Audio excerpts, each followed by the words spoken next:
வனப்பகுதிகளில் யானை நடமாட்டம் இருப்பதன் காரணத்தால் சுற்றுலா தலங்கள் தற்காலிகமாக மூடப்பட்டுள்ளதாக கொடைக்கானல் வனத்துறையினர் அறிவிப்பு. திண்டுக்கல் மாவட்டம் கொடைக்கானல் சர்வதேச சுற்றுலா தலங்களில் ஒன்றாக இருந்து வரும் நிலையில் கொடைக்கானலில் அதிகப்படியாக சுற்றுலா தலங்கள் வனக்கட்டுப்பாட்டில் உள்ளன. இந்நிலையில் வனக்கட்டுப்பாட்டில் உள்ள சுற்றுலா தலங்களான குணா குகை, பைப்பன் மர்காடுகள், போயர் சதுக்கம், பில்லர் ராக் மற்றும் வன சுற்றுலா தலமான பெரிஜம் பகுதியில் இன்று யானைகள் நடமாட்டம் அதிகமாக காணப்படுவதன் காரணத்தால் சுற்றுலா பயணிகளின் நலனை கருத்தில் கொண்டு சுற்றுலா தலங்களில் சுற்றித் திரியும் யானைகள் அடர்ந்த வனப்பகுதிக்குள் சென்ற பின் சுற்றுலா பயணிகள் பார்வைக்கு அனுமதிக்கப்படும் என்று கொடைக்கானல் வனத்துறையினர் தெரிவித்துள்ளனர். இதன் காரணமாக கொடைக்கானல் வந்த சுற்றுலா பயணிகள் கொடைக்கானலில் உள்ள முக்கிய சுற்றுலா தலங்களை காண முடியாமல் ஏமாற்றம் அடைந்துள்ளனர்.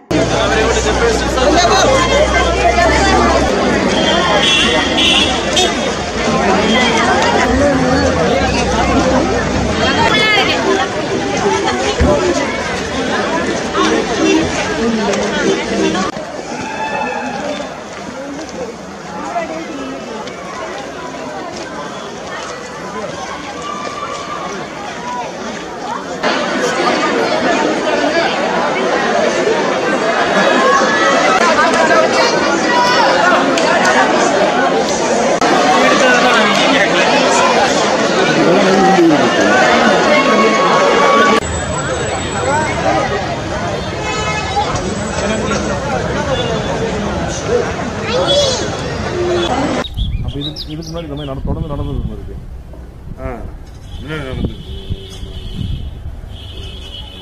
சரி சரி.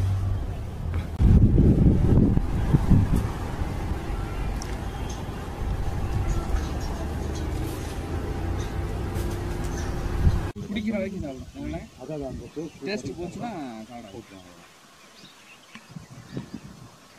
மட்டும் சாப்பிடும்.